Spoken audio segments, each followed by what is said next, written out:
Thank you for joining the NCI's Office of Cancer Clinical Proteomic Research webinar series.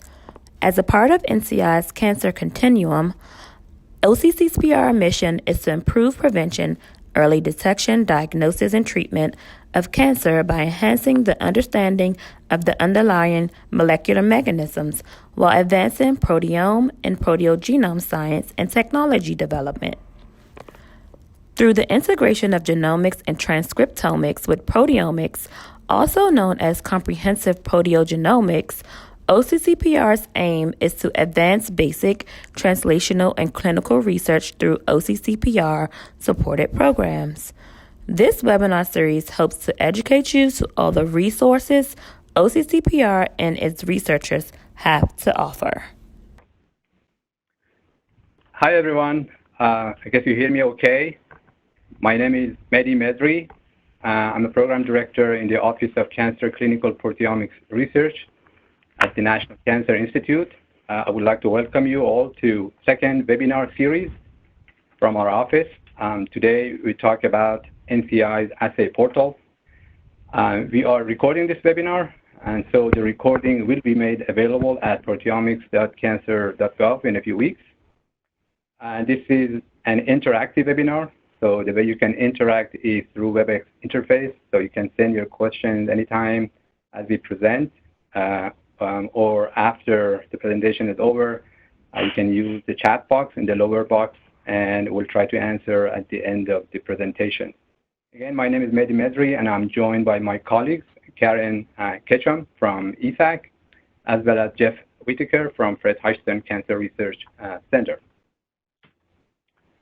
So before I start, I would like to acknowledge folks who have diligently worked on developing this portal, including Karen Ketchum and her staff from ESAC, and Jeff Whitaker from Fred Hutchinson Cancer Research Center, who have really helped engineer and design the technical and scientific content of the portal. But also other colleagues from Georgetown University, Simina Boca, and also our colleagues from University of Washington, Andy Hufnagel, Brendan McLean, Vashisha Sharma, and our friends and colleagues from LabKey, Josh Eccles and Bernard Lee, and also Amanda Polovich from Fred Hutch, and also my colleague from NCI, Chris Kinsinger, and Henry Rodriguez, who directs the office. So today we will follow the following outline. I'll start with a few words about the assay program, and then Jeff we'll say a few words about assay development and the characterization guidelines. And then Karen will tell us about information that you can find in the assay portal and how to navigate it, and also how to participate in the program. And at the end, we'll answer your questions if you have any. So the link to our portal is assays.cancer.gov. I think it's pretty easy to remember. I repeat, assays.cancer.gov. It is a centralized public repository of fit-for-purpose, multiplex, quantitative, mass spec-based targeted assays. So we developed this portal really in support of NIH rigor and reproducibility principles and guidelines that were developed a few years ago. There is a link there that you could explore further if you would like to know more about it.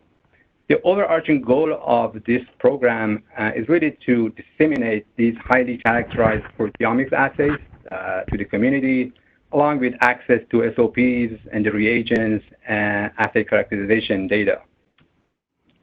We believe that these targeted MS-based assays that are commonly known as MRM, or multiplex reaction monitoring, or the analogous version PRM, or parallel reaction monitoring, are specific. They're multiplexable and precise, and they can be standardized, reproduced, and also distributed across labs and instruments. And we believe that these assays can eliminate a lot of the issues that are commonly observed in the other conventional detection systems. Another primary goal of this portal is to make it user-friendly and help clinicians and biologists and analytical chemists to try and answer hypothesis-driven questions using these assays. Another feature of this portal is the data quality. We believe that the portal distinguishes itself in that it contains all the characterization data that we provide to the researchers with the performance data for the assays in a real-world application and scenarios and matrices. So these assays are characterized according to CPTAC Assay Characterization Guidelines that my colleagues will tell you in the next slide.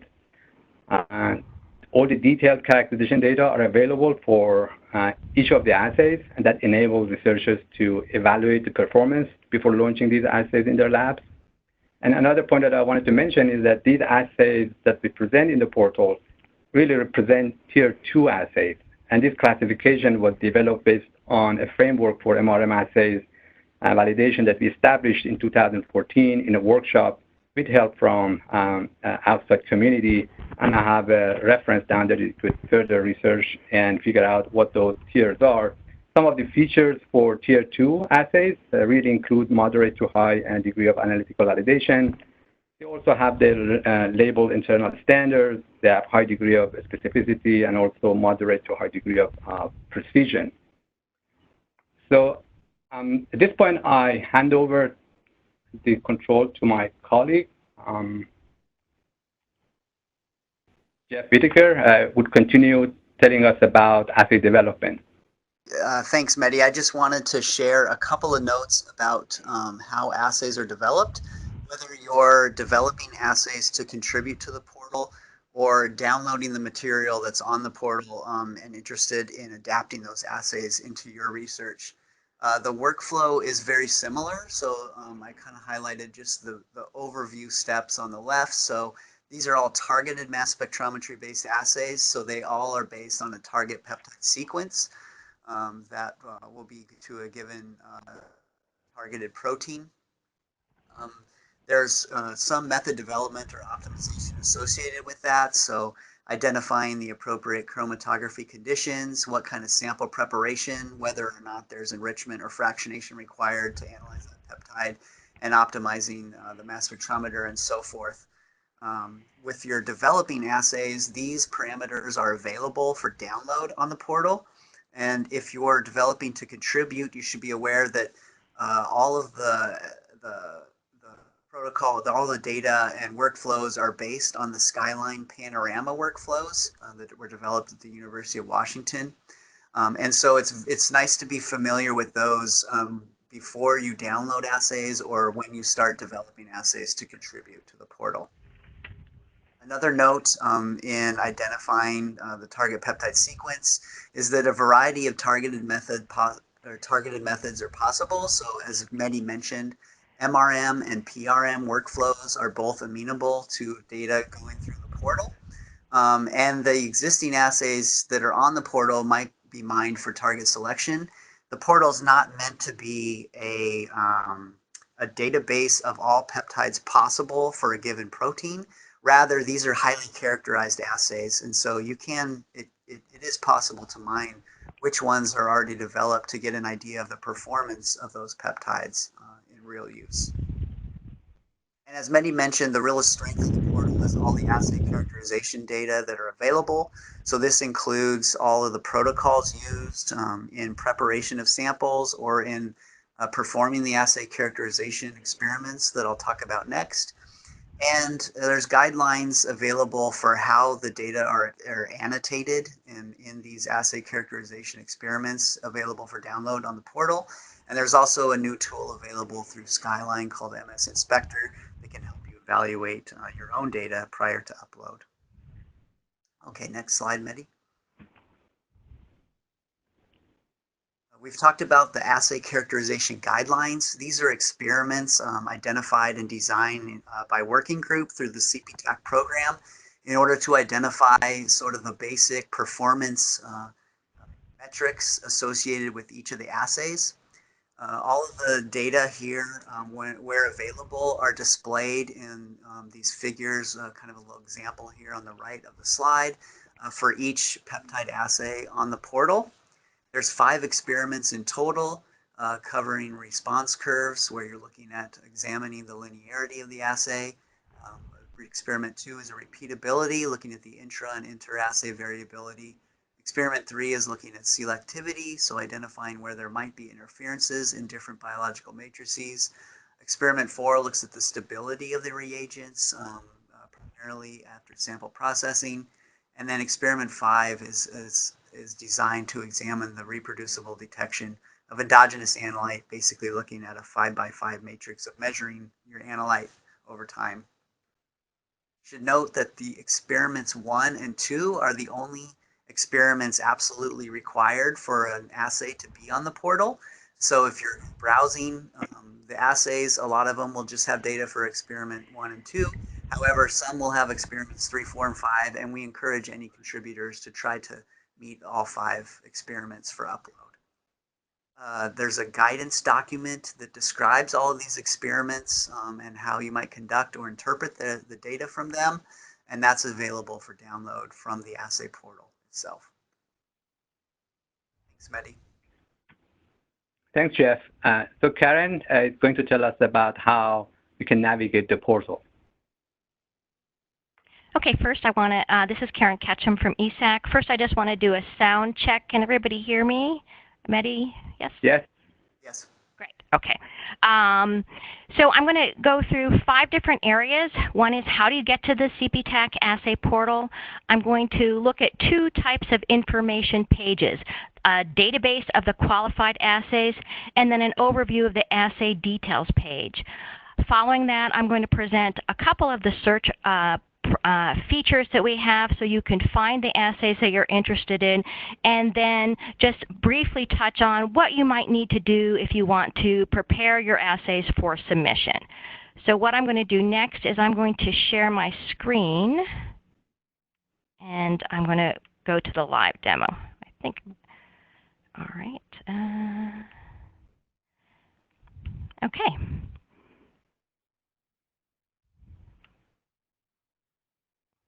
Okay, so, and then just a visual check, we should all be starting at the Google page, correct?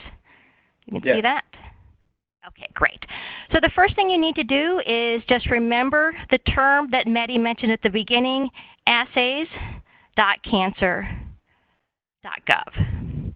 And if you search for that in Google, the first thing you're going to find is the assay portal from the Office of Cancer Clinical Proteomics Research. So I'm going to go to that link. And as it's loading, what you'll find here is you'll land at the home page for the assay portal, and it is one of 3 different public portals that this NCI program office supports, including the data portal and the antibody portal, and here we're talking about the assay portal. This home page or landing page has really four parts of content. One is just an overview, which we just discussed about what's in the assay portal. It has the current statistics. So currently there's just a little bit over 2,400 assays that are available. And then it has 2 functional buttons here. The first I'm going to look at is just the Assay Characterization Guidelines button. And this is where you can find information that Jeff noted about the Assay Characterization Guidelines document and also some of the key references. And I'm going to come back to this screen when we talk a little bit about assay submission. So I'm just going to back page here. And then the second button is the available assays. And as this loads, this goes to the first type of information content that you're going to find in the assay portal. So the top part is general reference information back to the Cancer of Clinical Proteomics Research, but I'm going to navigate down here to the assay portal, and I'm going to go through some information that's on the horizontal axis and then some that's on the vertical axis. So what you're seeing here is the complete database of available assays, and the list is just a little bit over 2,400. If you want to, these are fit for browser display, so you can change that here by going to 10 per page or to larger per page, depending upon your loading speed. So that's the first control. It's always going to show you how many you're showing on the page of the total. And then here you can tab through the pages. And one thing you're going to note as I go through the pages is this database or list of available assays is actually, it's ordered alphabetically by the protein name. So that's how it first appears, but you can do filters to search for the information that you're looking for, since sometimes alphabetical list is not always a scientifically interesting list. Setting over here, so right underneath the controls, there's a list of attributes that are associated with each assay. So this is a summary. So each line has one assay, and it's a summary of attributes. And you can change the attributes that you look at by this Show Hide Columns button here. So if you click on it, what you see is the ones that are in the blue checks are the attributes that you're displaying. So for example, I'm just going to, you can remove species, add species, or add matrix, depending upon information that you're interested in. Oftentimes I scale this so that it fits within the window here that I'm looking at. If you put all of them there, this center window will scroll, so you'll need to scan. The other way you can adjust this display of databases is you can do a search for specific terms, and this is a text search box. So I'm going to just do ERB, ERBB. Okay. And so here now I'm limiting the rows in the database that you're looking at. So here I've just searched on a family of receptor tyrosine kinases, and what you can see is this is a text search, so it's actually searching both the names of the genes and also some of the aliases. So you're going to get some additional information here, so you'll need to use your judgment as to what to look at. You can download this information here, and that will save it to your desktop, so you can actually obtain all of the information that's in the database and in your selection. Okay, so I've gone through this first type of information page, which is the database of available assays, and I've talked about how to scale the page, how to select the attributes that you want, and then also to do some simple searches. So now I'm going to start stepping into the assay details page, and I'm going to just use this first assay as my demonstration.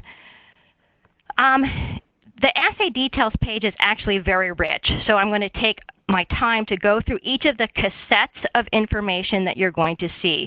So at the very top, what you have is a summary set of information, and the initial summary is actually done by mapping the information for this assay to the database UniPro. It gives the official gene symbol, the length in amino acids, the protein name, and then some other aliases and information. If you want to go to the original sources, you can click here, and this will open the corresponding UniPro database page in which the search was done for these assays. And it'll just take a few minutes to load because it's a fairly long UniPro page. So I'm going to go back to the assay details page, and I'm just going to talk about the information in the protein sequence cassette or protein sequence box. What you can see is that this protein sequence is relatively long. It's 1,255 amino acids, and all of them are displayed here in this pop-out box. What you'll note is that there are several sequences that are highlighted in red, and if you click on them, they actually denote assays that are in the database that are available within this large protein sequence. If you look at this string here, you can see this is CPTAC assay-192, but if you look at the URL above, it's CPTAC assay 194. So this is an assay that is within the same protein sequence that you may also want to look at within the assay details page. If you want to go to an assay that you see in the protein sequence, all you need to do is click on it, and it'll open into another page view, which again is the assay details page for this 192. So I'm going to go back to our original example, and then you can go down here and you'll actually find the sequence that corresponds to the assay that is characterized in this page. So those are the functions that are available within the protein sequence box. I'm going to close that, and then I'm going to start scrolling down. We also present a protein map, that has some sequence domains, isoforms, some SNPs, and then these blue marks are actually the targeted assays that are available within this protein sequence. There is a graphical link to the phosphocyte database, so if you want to go there to look a little bit more in detail at the phosphocyte information that's available for this receptor, tyrosine kinase, you can go there with that direct link. And then I think most importantly is when you scroll down, you're going to start to get to the critical information that are associated with this assay characterization that was done by the submitting laboratory. It provides you, again, some information about the assays, who made it, what type it is. There's a publication link that you can click to go to the publication. I'm not going to open every link, but that's available. And then there's some additional parameters that go along with the experiment. Equally important is as you continue to move down, you're going to get the actual data that allowed this assay to be approved and accepted within the CPTAC assay portal. So there's a picture of the chromatograms that are present. There's representations of the response curves along with the analysis data, and then also with the repeatability. So this supports the requirement that experiments 1 and 2 that Jeff Whitaker mentioned are present here. And then finally, at the bottom of this page, and I know this was a large piece of data, are several different links that allow users to get additional information that lets you evaluate this assay further to see if this is something for your research, and also to look at additional content. So the first is that we have available all of the SOPs, so you can download these to your desktop. It's just a clickable thing, and the file goes to your desktop for you to use.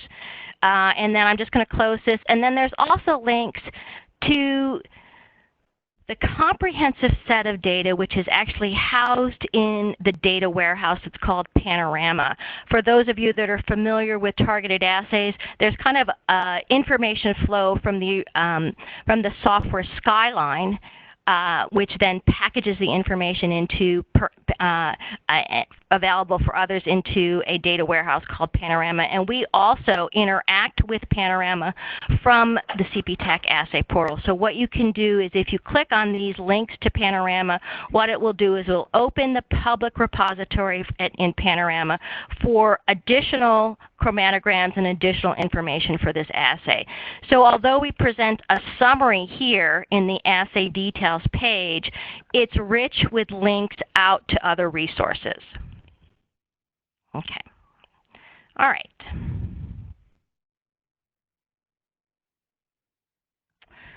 Okay, so I went through the two types of information content that's available. One is the database of available assays, and the second is the assay details page. And then lastly, I just want to touch a little bit on the types of filters that are available. So I already showed a text search filters, but if you navigate a little bit further on the vertical menu, you can open up this area here, which is a filter assay selection. And there's several different types of filters that you can apply. I'm just going to demonstrate the species filter. We have, as a majority, human and human assays that were done from humans and also from mouse.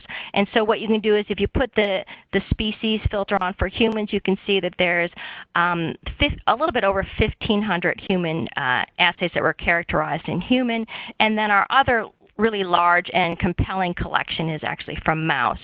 And you can see that there's a little bit over 800 assays available from that model system. So that's one of the filters that's available here, along with several others that you can use and experiment with. I want to also kind of show one of our graphical types of filters, and that's for a pathway-based search. And so we actually work through two different well, 3 different pathways, KEGG pathways and Wiki pathways, and CPTAC has a collaborative program with the Wiki pathway organization. So to search for targeted assays by cellular pathway, you start on the left menu here under, we're going to do this example under Wiki Pathways, and you click in the select box. And what you're going to see is a list of the pathways that have targeted assays within them, and they're organized in a menu where the bold words are the overall category of the pathway, and then the pathways that fit within that functional category are listed below. So to continue with the same example that we started with initially, the ERBB signaling pathway, I'm going to click on ERBB signaling pathway, and what you'll see is the pathway as it's maintained in Wiki Pathways. One of the nice benefits of working with the Wiki Pathway organization is that investigators can continue to contribute to the pathway as new parts of the signaling mechanism are defined, so you get an updated and current view. I'm just going to increase this a little bit here. Okay, there you go. So you can see in our display, there are 2 types of proteins identified, ones that are in white and ones that are in green. The ones that are in green are the ones that have targeted assays within the CPTAC assay portal. So just to see how you can go and navigate to assays for a protein target that you may be interested in, I'll click on ERBB2. When you click on the green box, what it displays is a list of the targeted assays developed and that are characterized, and so you can look at the peptide sequence. And then I'm going to go back to the assay CPTAC-194 that we spoke about earlier. If you click there, then you'll go back to the assay details page that we described before. So that is one of the nice graphical features where you can look for assays in addition to the text-based assay filters as well as the attribute-based filters. So let me just take a few minutes to recap. I'm going to go back to the first part of the assay portal with the assay portal homepage. So I've talked about 3 different places to navigate. One is at assays.cancer.gov, which will bring you to the front page of the assay portal. And then I've introduced the 2 primary buttons to navigate to. If you go to the available assays, you'll get the database of available assays, which are listed by the protein name, as well as a summary of the attributes on each row. And then each of these assays has a details page where you can look in depth at the information that's associated with its characterization. So finally, I want to talk about scientists that want to submit assays to our CPTAC assay portal, and we're very enthusiastic about having the public submit assays. So what I would suggest to you is that you do three steps. The first step is that you go to the assay portal homepage and you start with the assay characterization guidelines here, because this will give you the fundamental information that you need to look through and you need to prepare your assays so that they can meet the qualifications of this portal. The second thing that I would recommend that you do, and this is a new tab that I'm going to look at here, is that most of you will be working and characterizing your assays in the software that's called Skyline. And I'm just going to navigate to that Skyline website here by typing in Skyline. And then I'm going to add the word proteomics. So you have a little bit more specific search. And then when you look at Skyline Proteomics, the first entry that you're going to have is the Skyline software where targeted assays are evaluated and annotated. This is a software from the McCoss lab. And what we've done within the CPTAC program is we've developed an external tool. If you look right here, they have a series of tools that you can install into the software Skyline. And we've also contributed an external tool. And this external tool is called MS Inspector. The purpose of MS Inspector is to allow scientists to evaluate their assays within the software Skyline and to make sure that they meet the criteria for the CPTAC assay portal. So if you install MS Inspector into Skyline, you'll be able to run the program right on your assays as you're looking at them, and it will generate all of the figures that you see in the assay details page, your response curves, your repeatability, and it'll also give you information about if there are any pieces of your annotation that might be missing. So this is a QC software that we've prepared, and so I would recommend that you do this as your second step, and we'd be happy to work with anybody who wants to install and work with MS Inspector. And then the third step would be to go to if you go to the available assays, we have a link that says Submit Assays. And if you go to this Submit Assays link, you can create an account for your own credentials, and then you'll be able to log in and you'll be able to upload your Skyline files, and we will run that for you and then generate the assay details page and review them. So those three steps, looking first at the guidance document, secondly, QCing or verifying your assays within the software Skyline, and then submitting them to the portal. So now I'm going to just go back a little bit to our slide deck. Just share the screen. And we have here just some reference links which we spoke about within this webinar. One is the primary assay guidelines document, the information where we've provided you with tools in Skyline, and also where to submit. We have three participants here in the webinar: Mehdi Mesri from NCI, myself, Karen Ketchum from ESAC, and Dr. Jeff Whitaker from the Fred Hutchinson Cancer Research Center. Our emails are presented here, and all of us would be happy to assist anyone that has questions about how to use the assay portal, and also how they might be working to prepare assays to contribute to this public resource. And then finally, we have a series of references. This is one of the strengths of the CPTAC assay portal, is it's been worked on by a very broad group of investigators across the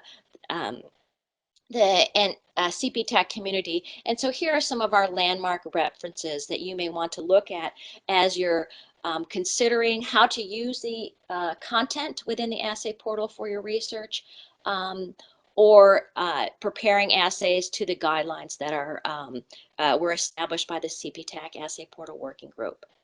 So thank you very much for joining us today. We'd be happy to answer any of your questions.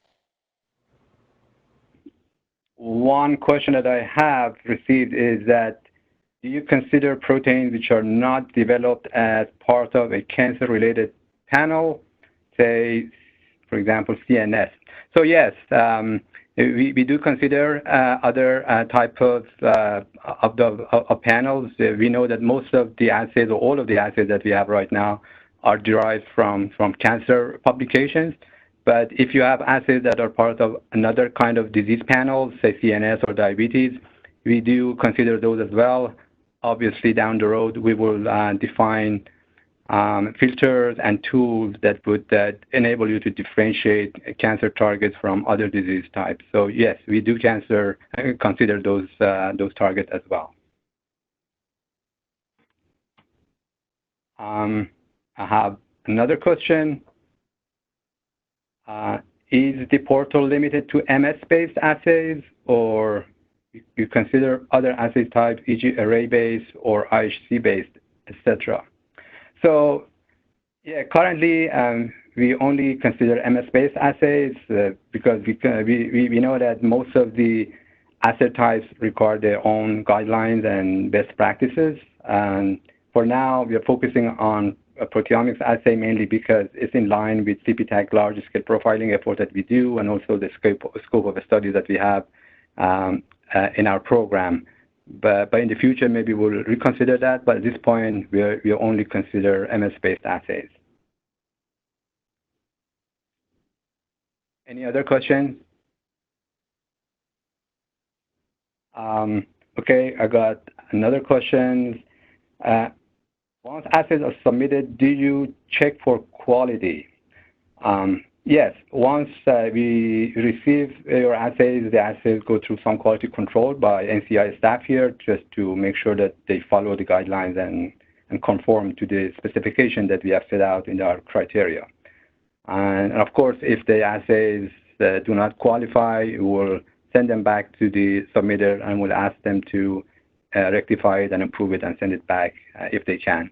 So we can do that as well, right?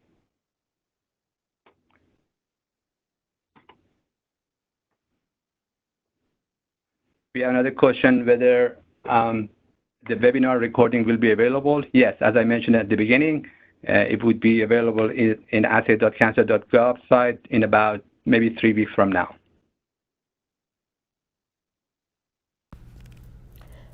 Thank you for joining the Office of Cancer Clinical Proteomics Research webinar series. Please visit our online resources included here and take a minute to answer our online survey. The Office of Cancer Clinical Proteomic Research is part of the U.S. Department of Health and Human Services at the National Institutes of Health, National Cancer Institute. For more information about OCCPR, please visit www.proteomics.cancer.gov.